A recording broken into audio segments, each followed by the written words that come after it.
Y hoy vamos a ir a México, donde el Observatorio de Violencia contra las Mujeres, Hannah Arendt, bueno, vamos a hablar con Rosa Isela Ojeda Rivera, coordinadora, a la cual le damos la bienvenida y le agradecemos por esta comunicación con el Infoclaxo. Bienvenida y muchas gracias. Buenas tardes. Muchas gracias por la bienvenida. Cambio drástico de tema. Sí, pero me parece que hay relaciones en relación a los puntos centrales, porque Sí, en general en Infoclaxo tratamos de ir por estas líneas que consideramos que son ejes centrales de las grandes discusiones de Latinoamérica. Y uno de los temas que habitualmente, inclusive en la columna con Karina Batiani, hablamos muchísimas veces, tiene que ver el tema de la violencia contra las mujeres, de las violencias en generales. En particular hemos hablado de otras cuestiones relacionadas con el tema de las luchas de los feminismos, como son las tareas de cuidado que Karina lleva adelante en gran parte de sus investigaciones. Pero como fundadora y coordinadora de este Observatorio de Violencia contra las Mujeres del Estado de Guerrero, Hannah Arendt, fundadora del Instituto Internacional de Estudios Públicos Avanzados Ignacio Manuel Altamirano de la Universidad Autónoma de Guerrero, con sede en Acapulco. Entendemos, Rosa, que eres pionera en la documentación del feminicidio en México, un tema que lamentablemente y con mucha preocupación lo vemos a lo largo y a lo ancho del mundo, con mucha presencia en Latinoamérica. Lo que sucede desde Argentina hasta México es muy dramático, pero específicamente en base a esta documentación que está llevando y coordinando y llevando adelante, ¿cuál es el estado de situación con respecto a los feminicidios en México, pero específicamente en el estado de Guerrero? Sí, mira, yo creo que es muy importante que te diga rápidamente cuál es el contexto en el que estamos trabajando el tema de los feminicidios. El estado de Guerrero a lo mejor lo ubicamos más fácilmente a nivel internacional porque aquí está Acapulco y Acapulco es conocido internacionalmente, que es donde está el instituto y donde está el observatorio. Desde este lugar, Guerrero es reconocido también históricamente porque ha habido una violencia histórica permanente, de larga data. Así como se me ocurre hacer un comparativo con Guatemala, en algunos lugares, claro, hay mucha diferencia entre México y Guatemala, pero algunos lugares como Zacapa, son lugares de larguísima data de violencia, de una violencia de Estado, una violencia política rebelde, las guerrillas de Lucio, de Genaro, o sea, un poco para contextualizar y decir dónde estamos haciendo investigación y por qué es tan importante el tema de los feminicidios aquí, ¿no? Pero ahora en el nuevo panorama tenemos otras formas también de violencia. Las policías comunitarias que han reclamado la poca acción de parte del Estado en el tema de seguridad y entonces hay 20,000 personas armadas de sociedad civil en estas, de alguna manera tratando de auxiliar en las tareas de seguridad. Pero además también en el estado de Guerrero actúan alrededor de 20 grupos vinculados a la criminalidad, al tráfico de droga. Guerrero es uno de los lugares clasificados como de mayor aportación al opio, la marihuana. Este es el contexto, entonces es un contexto ya de por sí sumamente complicado, históricamente complejo, donde en 1994, a partir de 1994, aunque el primer estudio lo hicimos en 2005 y se publicó en 2006, empezamos a buscar esta información porque Guerrero aparecía en las 4 entidades de las 32 que forman el país con un alto índice de feminicidio. Este tema se ha vuelto recurrente. A partir de entonces pudimos documentar que la incidencia de los feminicidios en Guerrero es constante y no desaparece. En 2007, en México se aprobó una ley que es la única hasta ahora, aunque tiene muchísima influencia de la Belén do Pará, que es un ordenamiento vigente en toda América Latina. Sus ordenamientos se recogieron en la ley local, la Ley General de Acceso a las Mujeres a una Vida Libre de Violencia, y dentro de esta ley se estableció un mecanismo de emergencia llamado la alerta de violencia de género.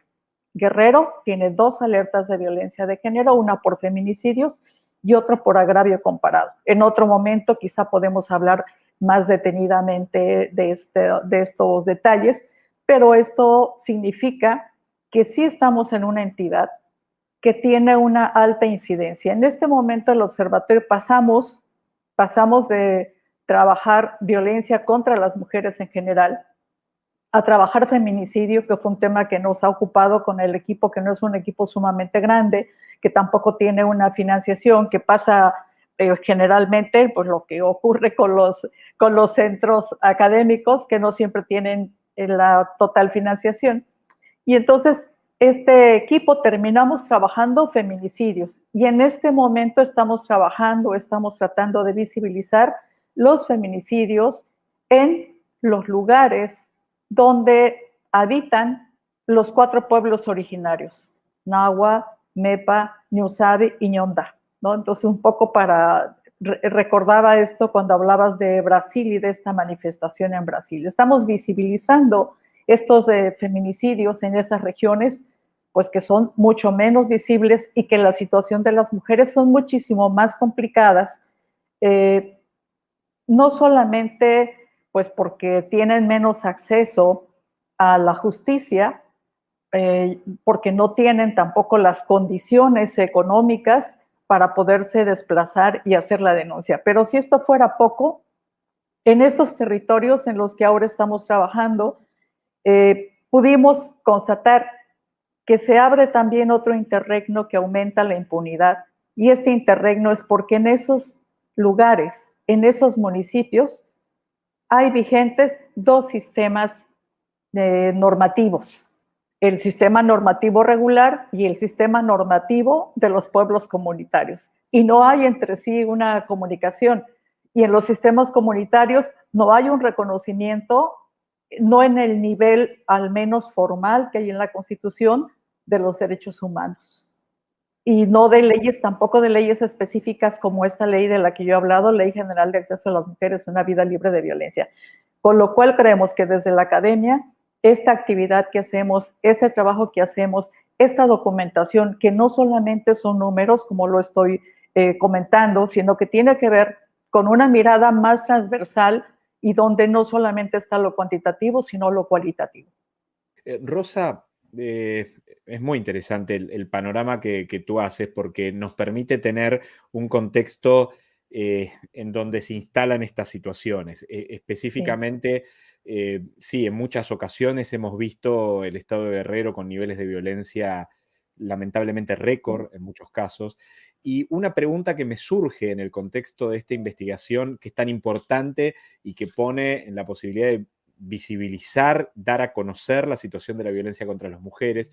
¿Cómo se hace para poner la temática de violencia contra las mujeres cuando los márgenes relacionados con la violencia son tan altos en general en la sociedad? Y claro, posiblemente, entiendo que lo que puede llegar a suceder es que se invaliden ciertos registros que puede haber en otras sociedades donde los niveles de violencia no son tan altos. Digo, ¿cómo se hace para poner sobre la mesa y en la discusión puntualizar sobre un lugar, sobre una comunidad?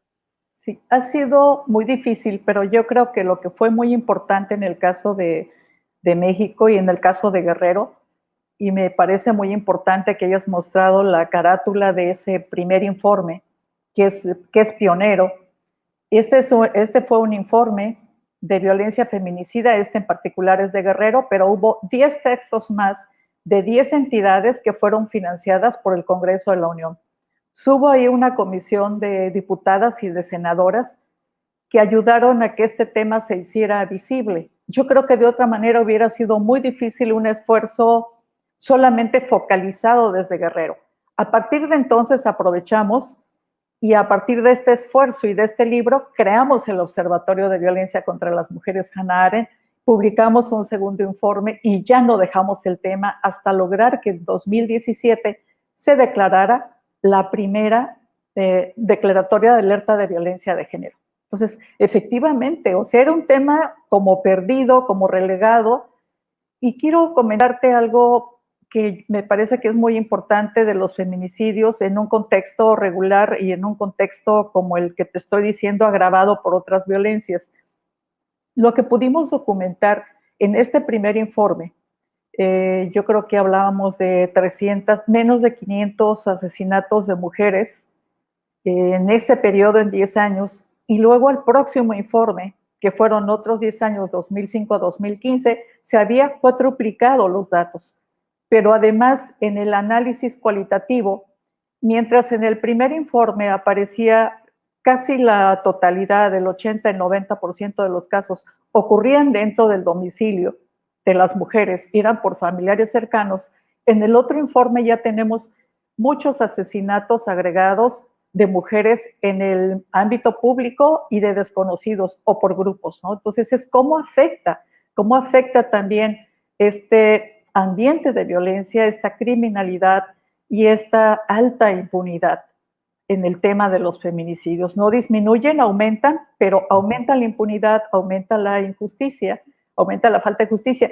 Y ahora estamos poniendo el foco, quizá aprendimos en ese camino, y ahora estamos poniendo el foco en un lugar donde no es visible, donde no hay estadísticas, donde incluso la labor periodística o de los medios llega muy remotamente, ¿no? En estos lugares donde Sí. las mujeres son asesinadas en los pueblos originarios. Rosa, me pensaba en es interesantísimo eso de esa doble legislación que hay entre los pueblos originarios y la legislación más a nivel local o nacional, entiendo. ¿Cómo se trabaja, digo, y qué es lo que sucede con la lógica más subjetiva de las sociedades en relación al tema de los feminicidios en el estado de Guerrero, pero en particular en estas comunidades? Porque la verdad que cada marzo en Claxo llevamos adelante lo que llamamos el mes de las mujeres para tratar muchas temáticas que están trabajando muy fuertemente los feminismos en toda Latinoamérica y el Caribe. Y la verdad que recuerdo la campaña de 2 años atrás, en donde habíamos hecho algo así como un relevamiento de cómo los medios de comunicación trataban los diferentes asesinatos de mujeres. Y eran tratados no solamente desde un lugar de desprecio, sino minimizador de la situación, hablando en vez de feminicidios, llamándolos como crimen pasional, o una cantidad de palabras que lo único que hacen es minimizar la gravedad de los hechos. Digo, ¿qué sucede en esas comunidades? ¿Qué sucede más a nivel de las subjetividades de la sociedad? Sí, mira, en el estado de Guerrero en particular, y parece que también en el origen de la documentación de los feminicidios, como ha habido al principio yo creo que una incapacidad y yo creo que ahora una deliberada actitud, siempre por decirlo de una manera sutil, maquillar las cifras, ¿no? Negar el fenómeno. Entonces tuvimos que recurrir a la prensa, aun cuando solamente lo manejaban en nota roja, aun cuando solamente hablaban eh, de forma despectiva del fenómeno y particularmente de las víctimas. Esa fue nuestra primera fuente, esas fueron nuestras primeras fuentes. Después tuvimos acceso a los registros administrativos, pero tuvimos que recurrir con todo lo malo de la nota periodística, es lo que nos ha ido quedando. Hoy parece contradictorio, pero algunas modificaciones a la ley nos impiden a la prensa el manejo de los nombres, de los datos, aparentemente por protección de la víctima. Pero mientras subsista esta deficiencia de la sistematización de información y la transparencia de información, esto opera en contrario no solamente del trabajo de investigación que hacemos, sino el propio derecho de las víctimas. A nivel de subjetividad y de las comunidades, me gustaría ponerte un ejemplo que está documentado. Por ejemplo, en el tema de feminicidios, para la investigación de ellos y para el tema en general de violencia contra las mujeres, hay una especie de, no quiero decir prohibición, pero de recomendación de no recurrir al diálogo y a la concertación entre la víctima y el victimario, pues por la jerarquía diferente que hay entre uno y otro. Hay una recomendación bastante validada por organismos internacionales y en América Latina se ha puesto mucho énfasis. En el orden normativo comunitario, algo que es muy bueno para las comunidades, que es el diálogo, porque no se rompe la relación entre ellos, no opera. Ellos lo ponen en práctica también en el tema de violencia contra las mujeres, es decir, no aplica la legislación especial y eso es contrario, porque la violencia, porque hay un desconocimiento de la violencia, pues que tiene un ciclo, ¿no? Un ciclo que va aumentando. Toda la violencia escala, toda, pero incluida la de género también, hay una escala en que ya no puede regresar, ¿no? Entonces esas cosas como van siendo ignoradas y va quedando este interregno, decía yo, entre un orden normativo y otro, y hay un aumento entonces de impunidad. Pongo un ejemplo muy rápido. Eh, Hay un asesinato en este momento en la calle en una de estas comunidades indígenas. Quienes levantan a la víctima son los familiares y se lo llevan a su casa al proceso pues de lo que sigue o de rezos o de entierro de tal, sin que se hayan producido las diligencias, porque no hay quien, no sé, en estos lugares se supone que debe ser la policía comunitaria, que no el Ministerio Público, porque además el Ministerio Público queda muy lejos, además los CEMEFOS, que son los lugares donde se hacen pues las diligencias de investigación sobre el cadáver, pues también quedan geográficamente lejos y son lugares sumamente pobres, marginados, con un nivel de desarrollo espantosamente mínimo, con índices de desarrollo humano comparados al área subsahariana, ¿no? Entonces, por decirlo rápidamente, si estamos hablando de ese contexto, ¿no? Y en ese contexto está el Observatorio de Violencia, Hannah Arendt, pues haciendo este trabajo, ¿no? Que de repente alguien puede decir, bueno, pues no es mucho trabajo documentarlo en un ambiente como este,